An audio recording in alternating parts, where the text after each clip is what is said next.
احکام قرآن کے حوالے سے آج میرا خیال ہے ترتیب سے بات شروع کر دیتے ہیں. اور ابتدائی بات خاندان معیشت کا باب ہے، سیاست کا باب ہے، معاشرت کا باب ہے، خاندانی نظام ہے. تو خاندانی نظام سے ہی بات شروع کریں اور اس ترتیب سے بات کریں گے کہ خاندانی نظام میں جو جناب نبی کریم صلی اللہ علیہ وسلم کی بعثت کے وقت چاہے جو خاندانی نظام موجود تھا اس میں حضور نے کیا اصلاحات. خاندانی نظام تو موجود تھا، آدم علیہ السلام سے ہی شروع ہو گیا تھا. میں نے گزشتہ گفتگو میں عرض کیا تھا کہ انسانی سوسائٹی کا آغاز فرد سے نہیں ہوا، جوڑے سے ہوا ہے. یہ مغرب کے ساتھ ہمارا مستقل جھگڑا ہے کہ فرد اصل ہے، فیملی اصل ہے. قرآن کیا کہتا ہے؟ فیملی اصل ہے. میاں بیوی پہلے جنت میں تھے، یہ اس کو نام تھا وزوجک الجنہ. دنیا میں بطور میاں بیوی دنیا میں آ کے نکاح نہیں ہوا، دنیا میں بطور میاں بیوی کے آئے ہیں. تو سوسائٹی کی اصل بنیاد کیا ہے؟ فیملی. اور مغرب چونکہ فرد کو مانتا ہے، انڈیویجولزم، اس لیے وہ سارے جھگڑے ہمارے خاندانی نظام کے اور مغرب کے سارے جھگڑوں کی بنیاد اس اصول پر ہے کہ سوسائٹی کا بنیادی یونٹ فرد ہے یا فیملی ہے. ہم کہتے ہیں فیملی ہے. اچھا، یہ فیملی موجود تھی، اس کے مختلف قواعد و ضوابط موجود تھے. اس میں جناب نبی کریم صلی اللہ علیہ وسلم نے اصلاحات فرمائی ہیں. ان اصلاحات کو ایک دفعہ میں نے شمار کیا تھا، وہ 10 کے قریب تھی. تو وہ 2-3 کا آج ذکر کرتے ہیں، پھر باقی. سب سے پہلی اصلاح جو خاندانی نظام میں قرآن پاک نے کی ہے اور جناب نبی کریم نے فرمائی ہے، وہ یہ ہے کہ عورت کو زندہ رہنے کا حق دیا ہے. جاہلی معاشرے کا نقشہ قرآن پاک نے یہ کھینچا ہے: اذا بشر احدهم بالانثى ظل وجهه مسودا وهو كظيم يتوارى من القوم من سوء ما بشر به أيمسكه على هون أم يدسه في التراب. تام آیا. جب ان میں سے کسی کو بیٹی کی ولادت کی خبر دی جاتی ہے، اس کا چہرہ سیاہ ہو جاتا ہے اس شرم کے مارے کہ میں بیٹی کا باپ، اور وہ قزیم غصے سے بھر جاتا ہے. یتوارى من القوم، لوگوں سے چھپتا پھرتا ہے. من سوء ما بشر به، بیٹی کا باپ کہلانے کی شرمساری سے. اور یہ فیصلہ کرنا مشکل ہو جاتا ہے. یمسکہ علی ہون، اس کو ذلت کے ساتھ برداشت کرے، ساری زندگی ذلت ہو، ہم یہ تو صوفی تراب یا مٹی میں دبا کے عزت حاصل کریں. یہ اس وقت کا معاشرہ کہ بیٹی کو زندہ دفن کر دینا عزت کی علامت تھی، اور بیٹی کو زندہ رکھنا یہ یمسکہ علی ہون تھا. سینکڑوں لوگ قتل ہوتے تھے، بچیاں دفن ہوتی تھی. قرآن پاک نے مستقل موضوع لا تقتلوا اولادکم خشیۃ املاق، قتل اولاد ہوتا تھا، قتل نساء ہوتا تھا. قرآن پاک نے 2 سبب بیان کیے اس کے. بچیوں کو عام طور پہ دفن کر دیتے، سینکڑوں بچیاں دفن ہوتی. بلکہ اگر آپ کو حماسہ تازہ پڑھا ہو کسی نے تو اس میں ایک شعر ہے کہ ایک سردار سے کسی نے بیٹی کا رشتہ مانگا تو اس کو جواب دے رہا ہے کہ بھیا میرے پیچھے کیوں پڑے ہوئے ہو؟ غد الناس مذ قام النبی الجواریہ، جب سے یہ نبی آیا اب لڑکی ہی لڑکیاں ہیں. غد الناس مذ قام النبی الجواریہ، یہ نبی آ گیا تو ہر طرف لڑکی ہیں. میرے پیچھے بہت لڑکیاں. وہ پہلے والا کہا تو لڑکیاں نہیں ہیں. تو یہ ماحول تھا. قرآن پاک نے 2 سبب بیان کیے. ایک یہی یتوارى من القوم من سوء ما بشر به، دوسرا خشیۃ املاق. ایک سبب یہ بیان کیا. ان کے یہ تھا کہنا کہ بچہ تو چلو بڑا ہو کر کمائے گا، یہ کہ یہ گھر بیٹھی کھاتی رہے گی، بوجھ ہے، لڑکی بوجھ ہے. بیٹی ہے تو باپ پر، بیوی ہے تو خاوند پر، ماں ہے تو بیٹوں پر، بہن ہے تو بھائیوں پر.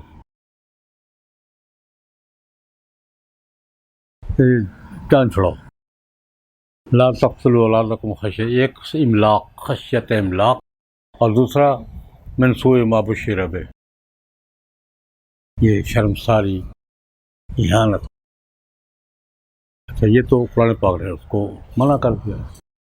قرآن پاک بہت جگہ ذکر ہے اس کا. نبی کریم صلی اللہ علیہ وسلم نے اس کو قتل قرار دیا. بچی کی دفن کرنے کو جو عام معاشرے کا حصہ تھا جس پر کوئی قدغن نہیں ہوتی تھی، حضور نے اس کو قتل قرار دیا. اذا الموءودۃ سئلت بأی ذنب قتلت، ممانعت فرمائی. تو میں اس کو یوں تعبیر کیا کرتا ہوں کہ خاندانی نظام میں اسلام نے پہلی اصلاح یہ کی ہے کہ بچی کو زندہ رہنے کا حق دیا ہے، جو عرب معاشرے میں گارنٹی نہیں ہوتی تھی. باپ کی مرضی ہے، ایمسکہ علی ہون ام یدسہ فی التراب. بچی پیدا ہونے پر باپ کے رحم و کرم پر ہوتی تھی. قرآن پاک ہے ایمسکہ علی ہون ام، آپ کو تب وضاحت کی ضرورت نہیں. تو اسلام نے اس کو بچی کو کیا دیا؟ زندگی کا حق. اس کا بھی زندہ رہنا اس کا بھی حق ہے. پھر ایک لطیفہ سناؤں گا. یہ دونوں اسباب آج بھی ہیں اور آج بھی قتل ہو رہا ہے. خشیت املاق، مغرب میں خشیت املاق، جناب پہ پابندی نہیں ہے، عمل ہوتے ہیں، اور بچے جس سے ذمہ داری اٹھانی ہے اس کو تو پتہ ہی چلتا کون ہے، کس کی حرکت ہے.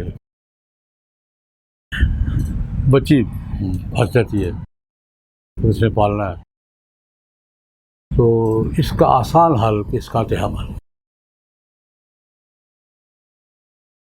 اسقاط حمل کا قانونی حق اس بیماری کا علاج ہے. جس سے سنبھالا تھا اس کو تو پتہ ہی نہیں کون ہے، یہ پھنس گئی ہے. اس لیے اس کو حق دیا جائے کہ بچے کو گرا دے.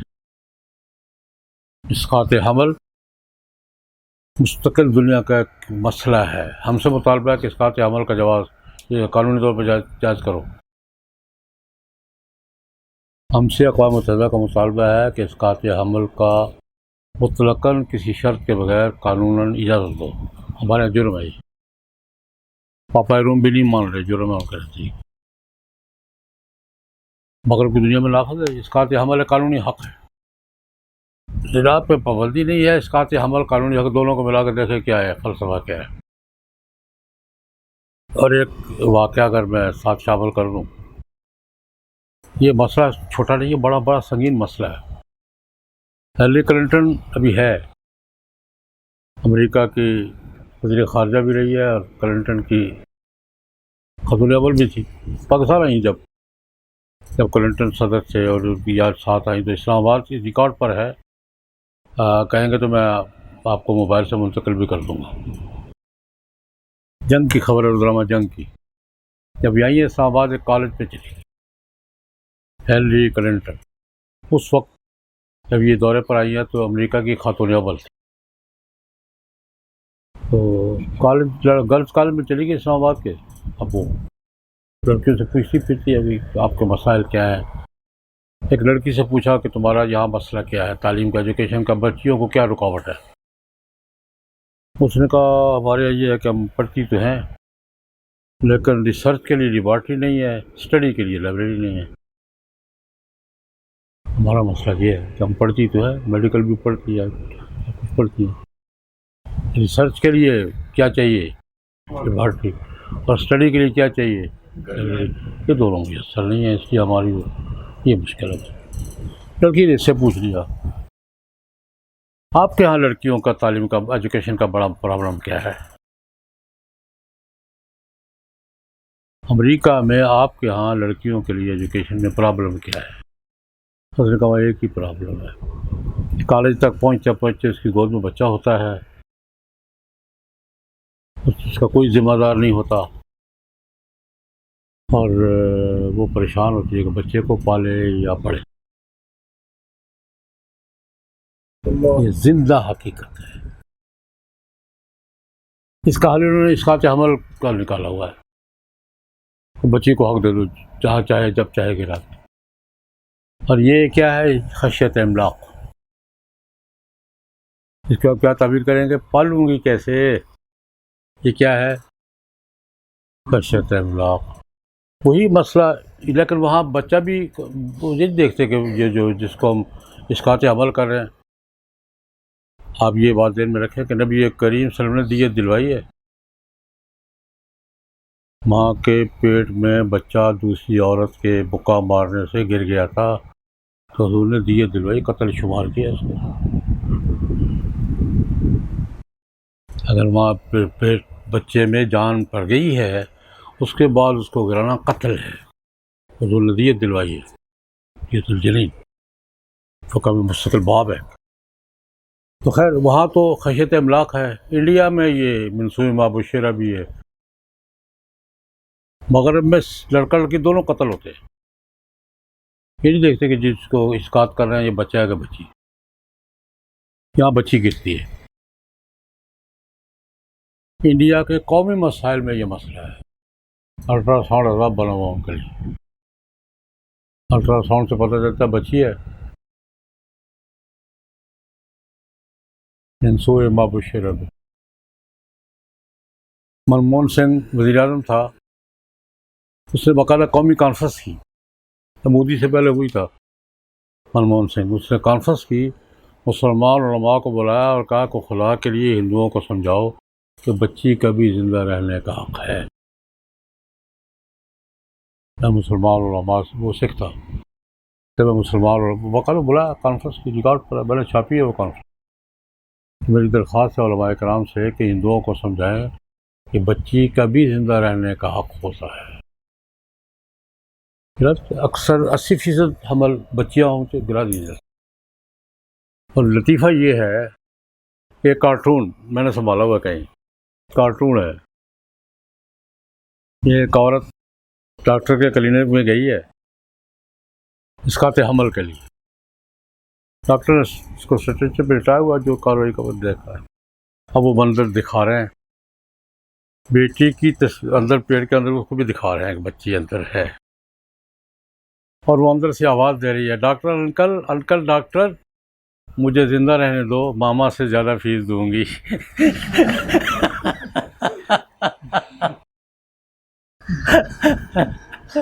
انکل ڈاکٹر مجھے زندہ رہنے دو، ماما سے زیادہ فیس دوں گی.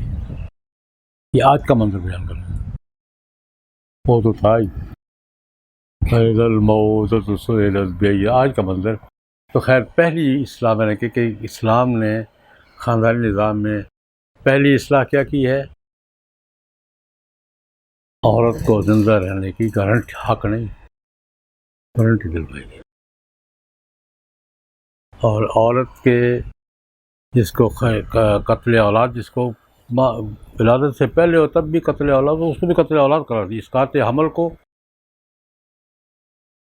یہ بات بھی ذہن میں رکھیں کہ ماں کے پیٹ میں بچے میں روح پڑ جانے کے بعد اسقاط کو اسلام نے قتل قرار دیا. باقاعدہ حضور نے دیت دلوائی ہے. اور بچی کو پہلی اصلاح یہ ہے کہ عورت کو بھی زندہ رہنے کا حق دیا. ایک اور کا ذکر کر لوں، ترتیب سے ہوگی بات انشاءاللہ. بڑی دلچسپ بات ہے. عروہ بن زبیر نے حضرت عائشہ سے سوال کیا. خالہ بھانجا تھے، ماں بیٹا تھے، بخاری کی روایت ہے. کہا جی یہ قرآن پاک کی آیت سمجھ میں نہیں آ رہی. ان خفتم اللہ تقسطوا فی الیتامى فانکحوا ما طاب لکم من النساء مثنی وثلاث ورباع. اگر تمہیں ڈر ہو کہ تم یتیم بچیوں سے انصاف نہیں کر سکو گے، شادیاں کرو 2 3 4. کیا مطلب اس کا؟ جوڑ کیا ہے آپس میں؟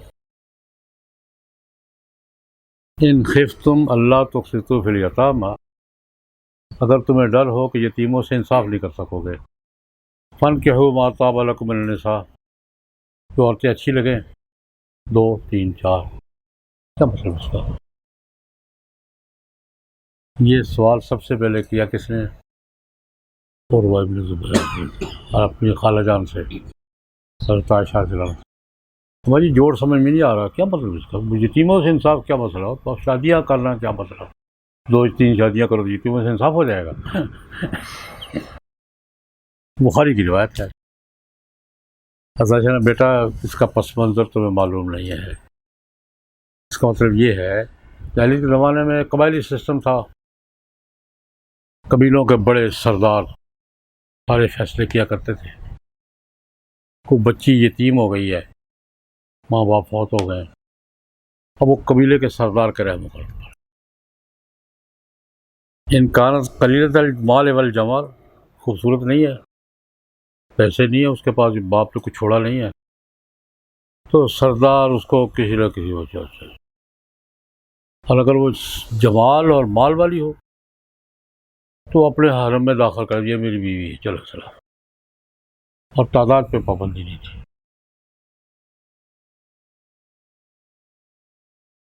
اگر وہ خوبصورت ہے یا باپ نے کچھ جائیداد وغیرہ چھوڑی ہے تو وہ کیا کرتا اس کو اپنے حرم میں شامل کر. سردار تھا، اور پھر ساری زندگی وہ اسی کے حقوق پورے نہیں ہوتے تھے، انصاف نہیں ہوتا تھا. اللہ رب نے پابندی لگا دی بھی 4 سے زیادہ نہیں. حضرت عائشہ تشریح کر رہی ہیں 4 سے زیادہ نہیں، تاکہ یہ ظلم ختم ہو. اور وہ بھی 4 2 3 4 2 3 4 بھی انصاف کی. ان خفتم اللہ تعدلوا فواحدہ،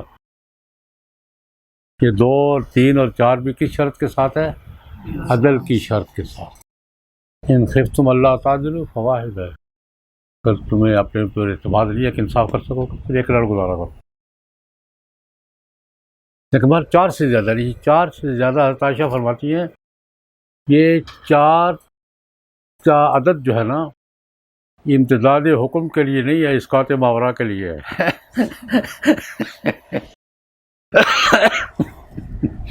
کیوں علماء کرام آپ کی زبان میں بات کروں؟ یہ 4 کا عدد امتداد حکم کے لیے نہیں ہے، کس کے لیے ہے؟ اسقاط ماورا کے لیے. 4 سے زیادہ اس ظلم کو روکنے. یہ بہت بڑی اصلاح ہے، خاندانی نظام بہت بڑی اصلاح ہے. اور اس پر پھر جناب نبی کریم صلی اللہ علیہ وسلم نے چھڑوا دی سب کی. جس کی 5 تھی 1 چھڑوا دی، جس کی 10 تھی 6 چھڑوا دی، جس کی 20 تھی 16 چھڑوا دی. ختم کرو، پچھلا بھی ختم، اور آئندہ پابندی لگ گئی. لیکن پھر ایک مسئلہ کھڑا ہو گیا.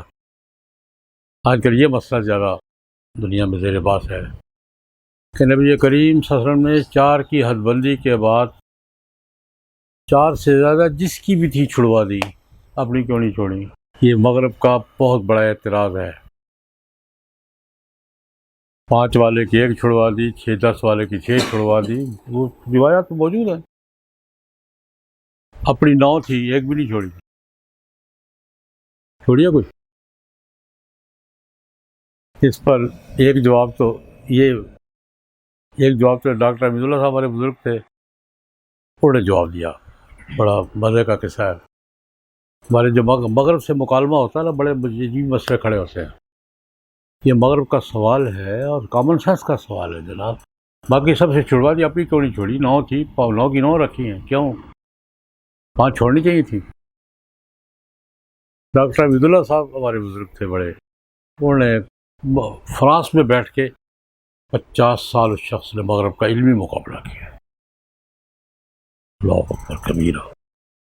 حجیت حدیث پر ڈاکٹر حمید اللہ سے بڑا کسی کا کام نہیں ہے مغرب میں بیٹھ. اور ایک بات اور، ان کے مرنے کے بعد، فوت ہونے کے بعد، ان کے کاغذوں سے پتہ چلا کہ پیرس میں بیٹھے ہوئے ڈاکٹر حدیث میں تھے، میڈیکل میں نہیں تھے، عالم تھے. مولانا مولا اسد گیلانی کے سب سے بڑے شاگرد تھے وہ. پیرس میں ان کے مرنے کے بعد، وفات کے بعد کاغذوں سے چلا کہ اس شخص کے ہاتھ پر 30,000 فرانسیسیوں نے اسلام قبول کیا. بہت بڑی شخصیت. خیر ہمارا ایک ٹاکرا ہو گیا آپ سے. نیا ہم نے شریعہ شروع کیا تھا، سن 90 کی 89 90 کی بات ہے. ڈاکٹر صاحب کا ایک مضمون ہے کہ نبی کریم صلی اللہ علیہ وسلم نے 5 بیویاں چھوڑ دی تھیں. 5 جو ہے نا یہ ازواج شرف تھی، اعزازی بیویاں تھی.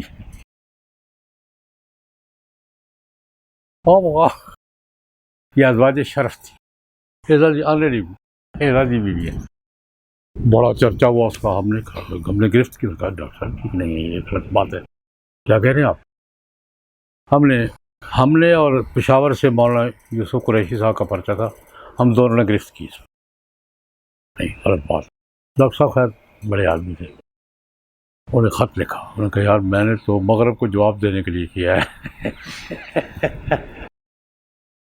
یہ میں نے کیا کیا ہے؟ مغرب کو میں نے کہا جواب پہ تو جان بھی تو ہونی چاہیے نا. واقعے کے خلاف بات ہے. انہوں نے معافی. کیونکہ میں نے تو مغرب کو جواب دینے کے لیے جواب گھڑا تھا. غلط ہے تو میں واپس لیتا ہوں. لیکن اصل بات یہ ہے اعتراض مغرب کا موجود ہے. حضور نے 4 سزا سب کی چھڑوائی تھی، اپنی چھوڑی نہیں تھی. ایک زوجہ شرف بن گئی تھی، خود حضرت سودا باری چھوڑ دی تھی. اسی پر ڈاکٹر صاحب نے باقیوں کے 4 کو قیاس کر لیا. حضرت سودا نے خود باری چھوڑ دی اور اس کو بنا کر زوجہ شرف، تو باقی 4 پہ قیاس کر کے. لیکن وہ خیر انہوں نے رجوع کر لیا. اصل بات یہ ہے کہ نبی کریم صلی اللہ علیہ وسلم کے ازواج مطہرات کا ٹائٹل کیا ہے؟ ازواجہ امہاتہم، ماں. باقی لوگوں نے جو بیویاں چھوڑی وہ تو کہیں نہ کہیں سیٹ ہو گئی، نکاح ہو گئے. یہ کدھر جاتی؟ یہ تو باللہ پارس ہو جاتی. حضور چھوڑ دیتے اور کسی کے ساتھ نکاح نہیں کر سکتی تھی. ان کے پروٹوکول کا تقاضا یہ تھا کہ ان کو بیویاں باقی رکھائیں. اس لیے یہ پابندی تو لگا دی، لا یحل لک النساء من بعد ولا ان تبدل بہن من ازواج ولو اعجبک حسنہن. آپ 9 میں اضافہ نہیں کر سکتے آپ، اور 9 میں رد و بدل بھی نہیں کر سکتے. یہ پابندی تو لگا دی، لا یحل لک النساء من بعد ولا ان تبدل بہن، نہ پورے کرنے کے لیے تبادلہ بھی نہیں کر سکتے. اب ولو اعجبک حسنہن، لیکن وہ ان کے پروٹوکول کا تقاضا، ان کے ماں ہونے کا تقاضا یہ تھا کہ ماں ہی رہتی. اس لیے حضور نے خیر میں نے دوسری اصلاح کیا ذکر کی کہ 4 سے زیادہ شادیوں پر کیا کر دی. یہ کس لیے تھا؟ عورتوں پر ہونے والے ظلم کو روکنے. عورتوں پر ہونے والے ظلم کو روک. ایک اور ذکر کر. جاہلیت کے زمانے میں ایک بات یہ بھی تھی کہ عورت کو تنگ کرنے کے لیے کرتے تھے. حضرت عائشہ ہی روایت کر دی. یہ ساری باتوں کی وضاحت کون کر رہا ہے؟ اس وقت کی سب سے بڑی مفکر اسلام وہ تھی. ان ساری باتوں کا حضرت عائشہ ہی کر رہی ہے. اب آتی ہے کہ وہ کیا تھا، عورت کو تنگ کرنے کا ایک طریقے سے طلاق دے دی، پھر رجوع کر لیا، پھر 2 مہینے اس کیفیت میں رکھا، پھر نکاح کر لیا، پھر رجوع کر لیا، پھر طلاق دے دی. 5 سال عورتوں کو لٹکائے رکھتے. عورتوں کو تنگ کرنے کا طریقہ تھا. اس میں پورے سسٹم کو بدل دیا. 3 کے بعد ختم بھائی. اور پہلی بھی ادھر گزرنے کے بعد گئی. یہ ایس او پی جو نافذ کیا رجی طلاق دی ہے. عدت کے بعد فارغ. بائن طلاق دی ہے، دوبارہ نکاح کرنا پڑے گا، دوبارہ معاہدہ کرنا پڑے گا، اور مغلظہ ہو گیا تو گئی. حضرت عائشہ کہتی ہے یہ بھی اس ظلم کو ختم کرنا. 3 طلاقوں سے زیادہ کیا کر دی؟ لغو قرار دے دی. تیسری آخری ہے، اور اس کے درجے متعین کر دیے.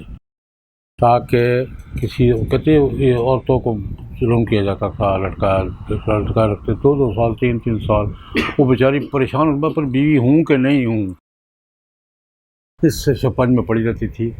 تو یہ ایک اصلاح یہ بھی کی کہ طلاق 3 تک محدود کر دی، تیسری طلاق کو آخری قرار دے دیا، اور اس کے SOPs متعین کر دیے، اس صورت پہ یہ ہوگا، اس صورت یہ ہوگا۔